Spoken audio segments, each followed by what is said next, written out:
Hi my love, I hope you're having a lovely day. I was thinking about something today that I've had a few similar conversations about recently, and I kind of wanted to share on here because this is what kept me really stuck, and I feel like some of you may have experienced this and could even be going through it now, which is to think of yourself and your body like, firstly, a house.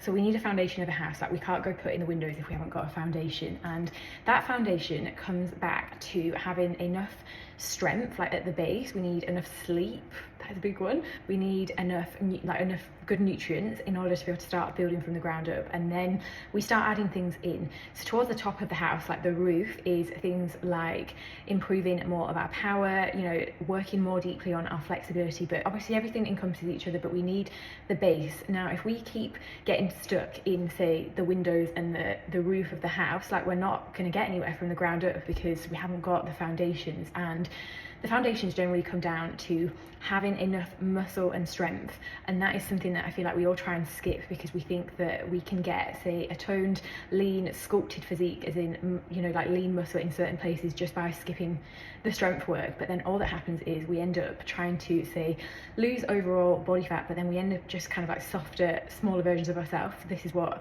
I definitely experienced, and that was because I didn't have enough foundation of muscle below that. And in order to, say, achieve visible abs and visible muscle definition, we need to strip body fat. Now, how we achieve weight loss and fat loss, I like to think of them as two different things. I can go to the toilet now and lose weight, as can you.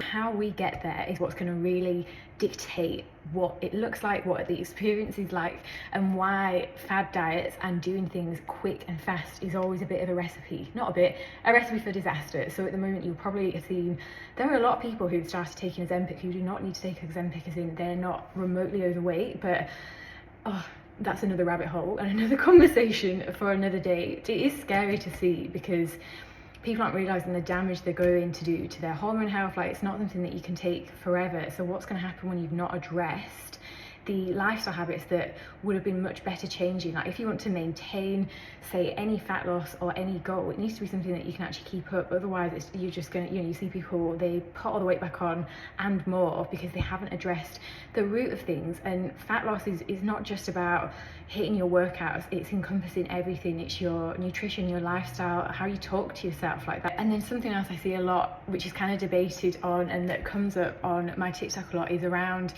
Pilates versus, say, strength training. And I love Pilates. I love yoga. You see, I do it regularly, as in I might throw it in once a week, and it's a complementary thing, but we need those fundamentals from strength. So if you want to, say, lift your butt, you want to sculpt, you want to add muscle, you want to not change your body but enhance certain areas, like add muscle to certain areas, like, we need enough stimulus, which comes from weight and progressive overload. And most women sit generally between 25 to 35% body fat. To start seeing any form of visible abs, you probably need to lose around 10% of that body fat, usually looking between sort of 20% body fat to 18%. For a very, very shredded stage lean, you're looking sort of 13 to 15 to even lower. Like, I got down to about 10%, but this is what we see with a lot of women. They, you can look super small and slender but not have much muscle definition underneath there. And you may see someone, say, on TikTok or Instagram who says, I just do Pilates, but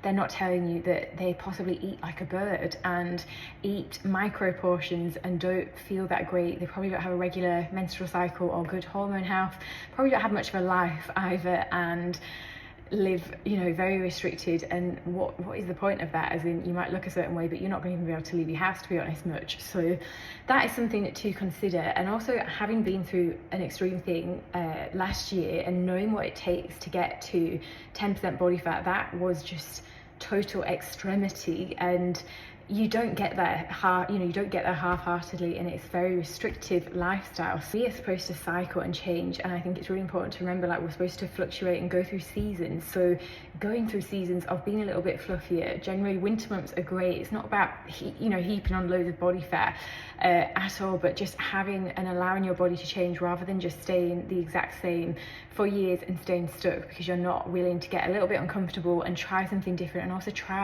stay consistent and stick to a program. Like, that's what truly made the biggest difference for me when I stopped changing my workouts, stopped adding in loads of random HIIT classes or cardio classes, and just stuck to my baseline of my workout program, making sure I was pushing myself enough in those sessions, adapting things. Like, if it was an hour and 20 minutes was too much, making it a 45-minute workout, and just making sure that I enjoyed that and was consistent with other variables like my steps. I didn't just do, you know, my gym sessions alone, and create change that's going to last. Training for muscular development, so making sure you are actually stimulating your muscles enough, making sure, say, if you're not wanting to put on any more body fat, that you're not in a calorie surplus. Like, the only way you're going to put on size and muscle is if you're in a surplus whilst weight training, because you're going to be, you know, putting on muscle and also body fat. That is what's that big thing.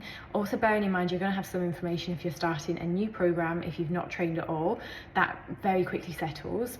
Eating enough calories and sleeping, so you're going to be able to repair and grow that muscle tissue. What can happen is, if you're constantly, you know, stressed out, adding more cortisol, that can cause a lot of inflammation. And just avoiding the trap of quick fixes and shortcuts, because that is one thing it's always going to bite you back on the bottom, to be honest, in the long run. Like, nothing comes for free in that sense when it's to do with your health, and it's just much better to be able to create results that you can keep long term. So that is just something I wanted to put out there today.